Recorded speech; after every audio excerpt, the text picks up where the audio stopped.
The time has come to start the magical journey of reviewing Harry Potter by talking about the first movie. So, without further ado, Accio Darth Vader. Yo, dudes, the Empire's pretty chill. Maybe you could, join it or something.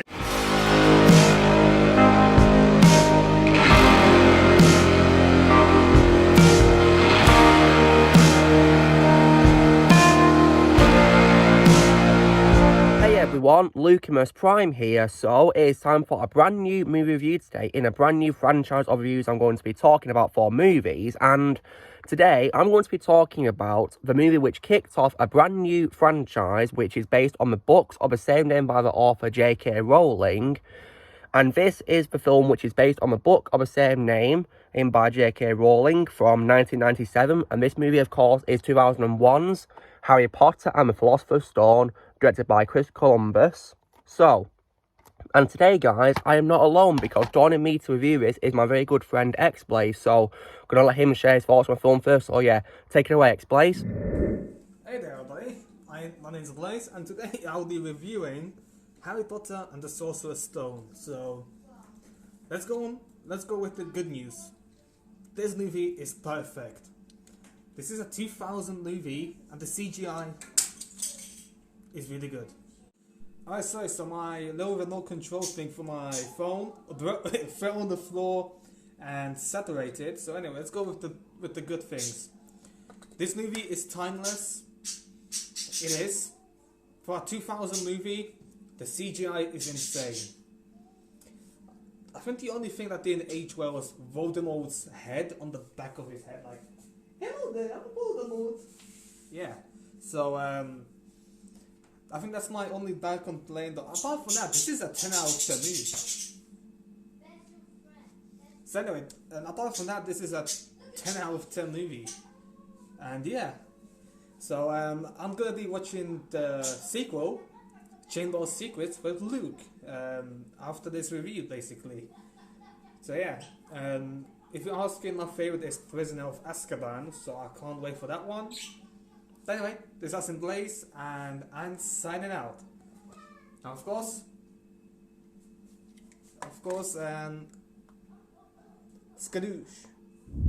Okay, now it's my turn to do this review. So, now, so what is this film? So how did this film come to be, guys? So, in 1999, Warner Brothers bought the film rights to a book for a reported £1 million. Production began in the UK in 2000, with Chris Columbus being chosen to direct the movie from a shortlist of directors. J.K. Rowling insisted that the cast be British and Irish, and the three leads being Daniel Radcliffe, Rupert Grint and Emma Watson were chosen in August 2000. The film was shot at Leavesden Film Studios and historic buildings around the United Kingdom from September 2000 to March 2001. It was released in cinemas in the UK and Ireland on the 10th and 11th of November 2001, then opened in the United States on 16th of November, in Canada and Taiwan, as well as in the UK and Ireland, after the 2 days of previews before, and it became a critical and commercial success, grossing $974 million at the box office worldwide during its initial run, and over $1 billion with subsequent re-releases.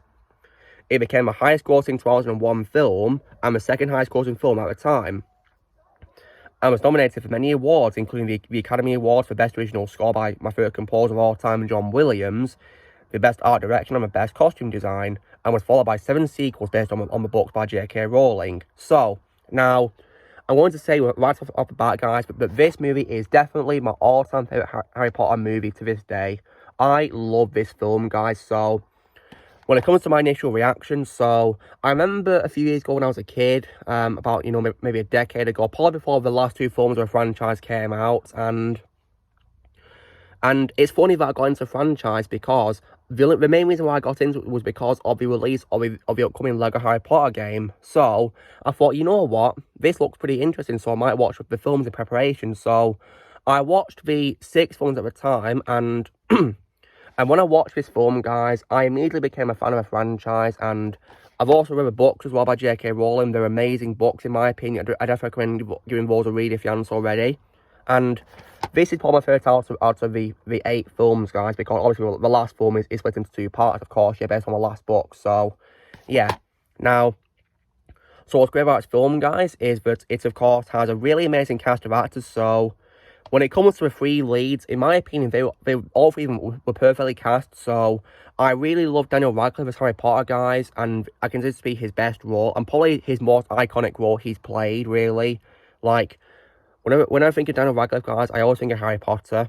And I gotta say that, you know, he was definitely a really, you know, amazing part of his film, guys. And considering that he was a kid when he played Harry, he was a very good actor for his age. He really was. Very impressive performance, in my opinion. He played him so well. And he made a very likeable character and a very likeable main protagonist. Like, a beyond spectacular performance, in my opinion. And I also, as well, of course, loved Rupert Grint as Ron Weasley, who is, of course, Harry's first friend, who he meets on his journey to Hogwarts School of Witchcraft and Wizardry. And Rupert played Ron perfectly, in my opinion.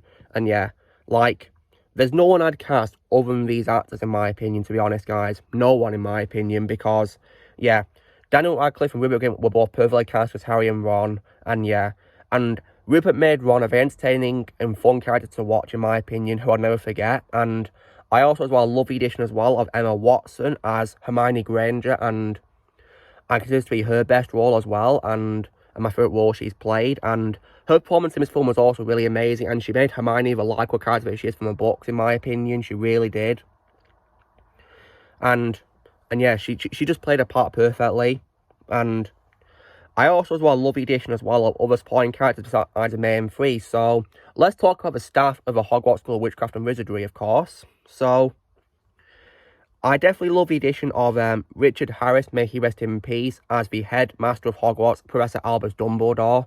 He played Dumbledore perfectly, in my opinion, and it's a shame he only played him in 2 films before he died, rest in peace. And while I do prefer Michael Gambon because he had more to do with playing Dumbledore, because he played it in all subsequent films after the first 2, I still think Richard, nonetheless, was still perfectly cast for a role. And he played the character just how I would imagine Dumbledore to be portrayed in the books, absolutely. You know, very calm and wise and very friendly. Yeah, he played him so perfectly, in my opinion. I consider it to be my favourite role of Richard, may he rest in peace. And I definitely, as well, really love the addition of Robbie Coltrane, may he rest in peace, as Hogwarts' gamekeeper, Rubius Hagrid, yeah. I'm still really heartbroken that Robbie died this year. Rest in peace, Robbie. And I gotta say that rewatching this film last night in preparation for this review really made me sad when I saw Robbie in the film. Like, oh man, it is really sad when I rewatch it and I see Robbie. Rest in peace to him. Like, and I heard that apparently J.K. Rowling handpicked Robbie among other few actors for the role of Hagrid, you know, and the other Hogwarts staff too as well. And she only wanted him for Hagrid. I can see why, because when I see these films, I don't imagine any actor playing Hagrid other than Robbie. No one. Of course, in the scenes where we can't see Robbie's face, he's played by a double called Martin Bayfield, because Robbie isn't as tall as Hagrid is in real life, of course, so they casted a double for the scenes where Hagrid is really tall. And in the scenes where Martin played Hagrid, he wore like an animatronic head, so, you know, it looked like he was still Robbie in the role. And I gotta say, that was definitely very convincing, in my opinion. Like, when I was a kid, I never guessed he was a double. But yeah, I'm still really heartbroken about Robbie dying. Rest in peace. There's no Hogwarts without Hagrid. And I also, as well, love the addition of Dame Maggie Smith as Professor Minerva McGonagall in this film. She's a very good, you know, character, in my opinion, guys. And Dame Maggie Smith played her perfectly, and I consider it to be her best role as well. And yeah, she played her part so well. And I don't imagine anyone other than her playing McGonagall, in my opinion. No one. And she was very loyal to Dumbledore. And now, when it comes to my favourite character in this whole franchise, guys, as you may have already guessed from other times I've been talking Harry Potter, my favourite character in this franchise is none other than Professor Severus Snape, played by Alan Rickman. May he also rest in peace, yeah.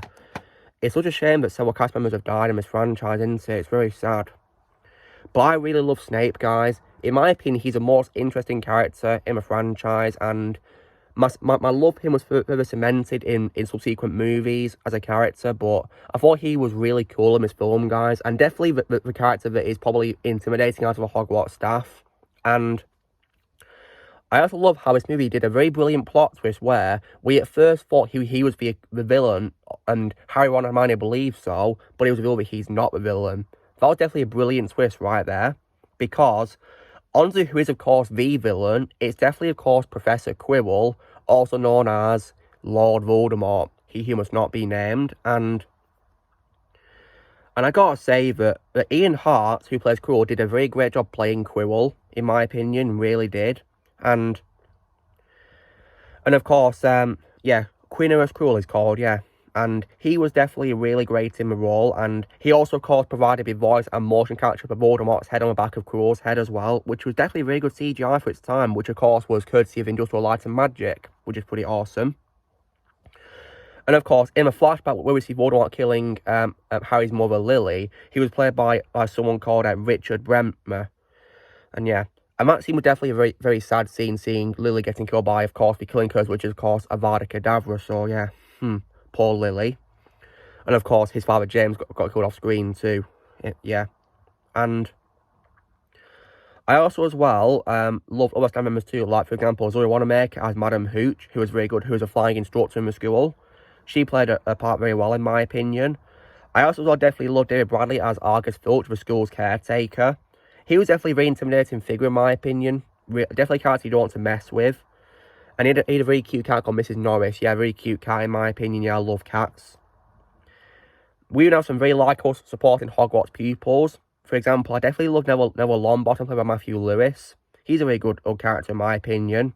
And I go to like him a lot more in the next movies. And I also as well liked as well,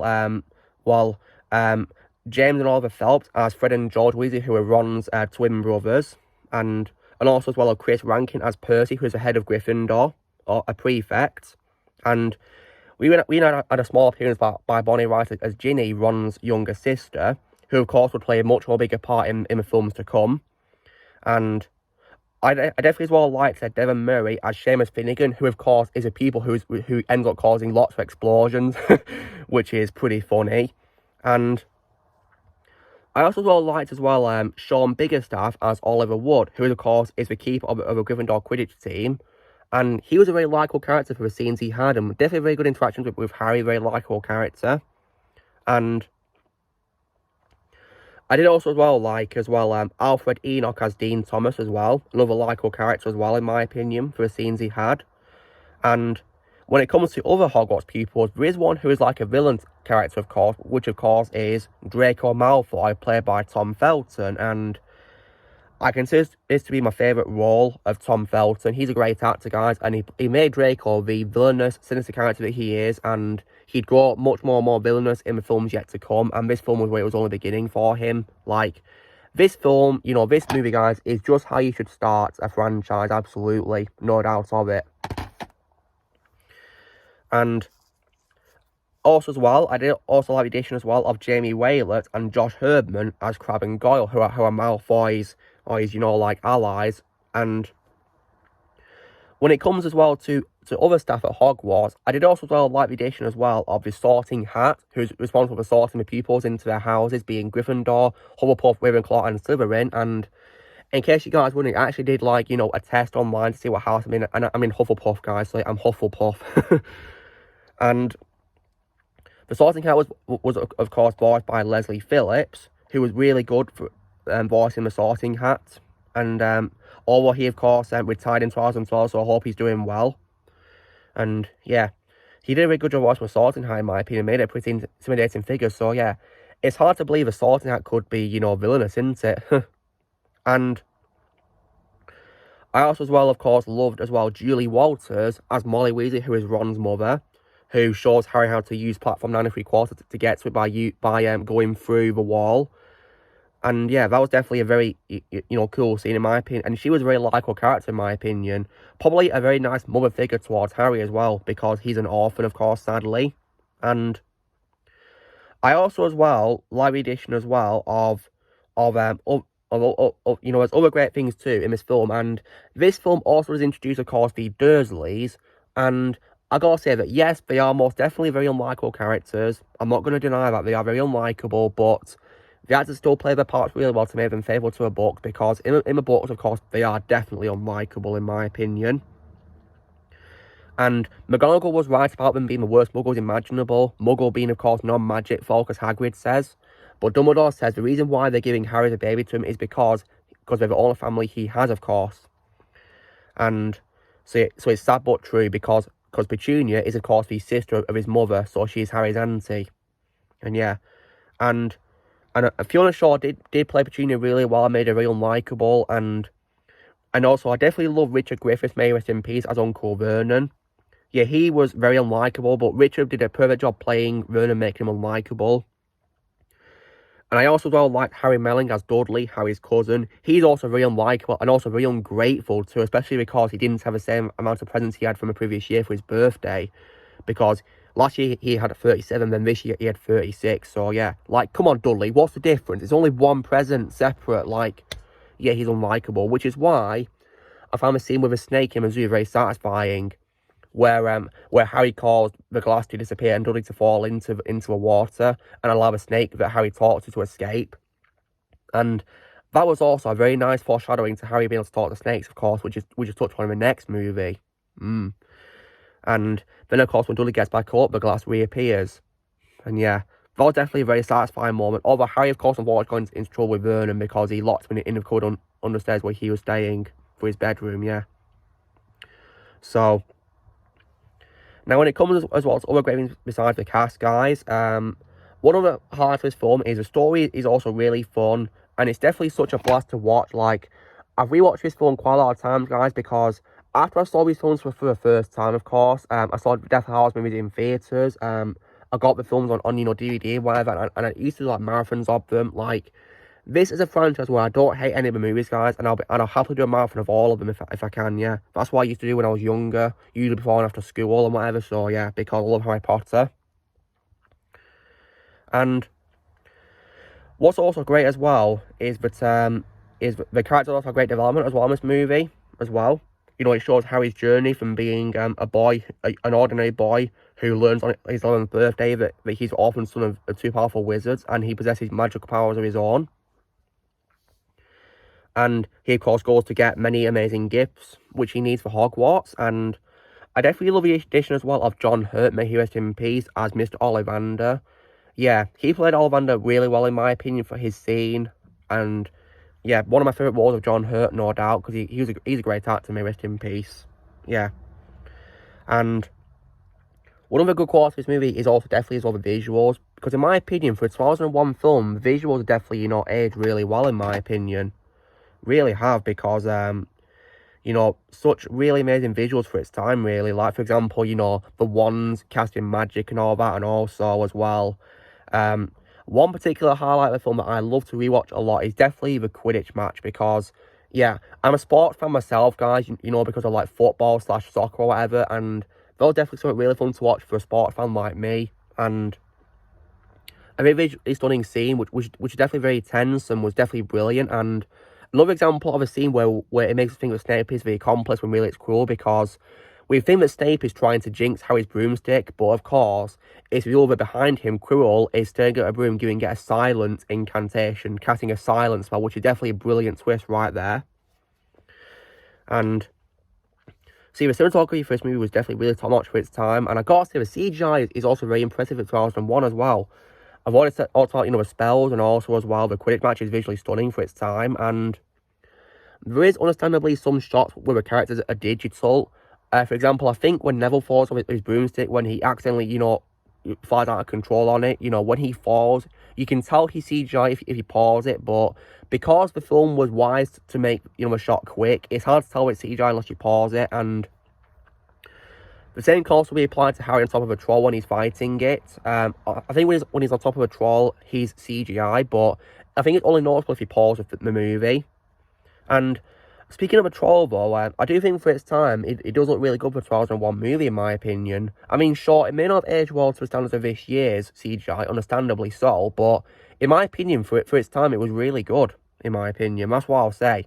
And I've already talked as well about how, you know, the CGI of Voldemort's face is very impressive, which was done, of course, by industrial light and magic. And so yeah, this film has very amazing visual effects, and the story is also really fun to watch. And I definitely as well love the music composed by my favourite composer of all time, John Williams. And he's of course collaborated with Chris Columbus before in some movies, and he collaborated again for this movie and its sequel. And yeah, this movie was definitely great thanks to his music, and I of course love his iconic theme, which of course is called Hedwig's theme, which of course is a main theme of a franchise named after Harry's owl, Hedwig, who is definitely very cute. I love Hedwig. And definitely, you know, as well, great music to listen to, and yeah. And I love how, even though he didn't compose all the films, I love how other composers still used Hedwig's theme in the films, which I was happy about, because yeah, that theme is very iconic, guys, really. And I don't think it'd be Harry Potter without the iconic theme, really, to be honest, if I can say that. And he did also compose other great music too in this, like some which is definitely very scary, which fits the scenes really well, and there's also heartwarming music too. I definitely as well loved Leaving Hogwarts, the ending music, which is definitely very heartwarming, happy music in my opinion. And I think also Voldemort's theme is also very scary too as well, composed by John Williams, no doubt about it. Yeah. And the music in the Quidditch match is also very intense and definitely helps the pace go well, because yeah, guys, when it comes to the pacing, guys, this movie is 152 minutes, right? It is pretty long. Like, it's less than half an hour short of being 3 hours. And in my opinion, it has a great pace. Like, it does not feel rushed or anything like that, or you know, or too slow. The pacing, in my opinion, is really good. And it's definitely a blast to watch, absolutely, which is why it's my favourite Harry Potter movie. I just think it's a very amazing movie and a great way to start a franchise, no doubt. And also as well, the final act of the movie is also great too. For example, I love as well the addition of Fluffy, the three-headed dog. And the CGI for Fluffy, in my opinion, is also very impressive for a 2001 movie as well. Very impressive. And definitely a very intimidating figure, absolutely, because it's a giant dog with 3 heads, goodness me. And getting past the dog, and then of course going through, you know, those like black vines which you've got to relax in to get away from, which is definitely very frightening. Like, I can definitely relate to Ron, because it'd be hard to relax in that situation, goodness me. So thankfully Hermione knew the spell of, you know, Lumos Solem, so yeah, thank God for Hermione. Then also the puzzle involving the keys on the wings was also very fun to see, and also the chess scene was also good. I love how Ron, you know, told Harry that he's the one that's got to go. And yeah, that definitely, you know, made me like Ron, because he knew Harry was the one who had to go and confront who he thought, of course, was stable, led to be, of course, Quirrell. And I also as well loved as well the conversation with Quirrell in the scene with a mirror as well. I did love the concept of the mirror, as I said, which of course is backwards for desire, which was definitely you know, a very great concept. It was definitely heartwarming to see Harry, you know, see his parents in the mirror, because that's what he wants, because he wants his parents back, of course. And then of course in the scene where he's with Quirrell, he ends up getting the Philosopher's Stone itself in his pocket, yeah. And then of course we see Voldemort making his debut, which is definitely a very great scene for an introduction to a great villain. Yeah, I love Voldemort. One of my favourite villains of all time, in my opinion, really, because I love Voldemort. And of course, yeah, this movie is just absolutely brilliant, guys. Just a great way to start a franchise, yeah. I love this movie. I don't have any problems with it. I think it's a great movie and a great way to start a franchise, no doubt. Yeah, and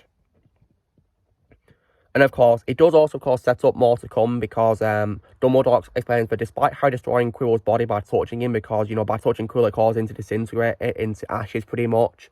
Voldemort's soul was still alive and, of course, escaped, because he knocked Harry unconscious and escaped.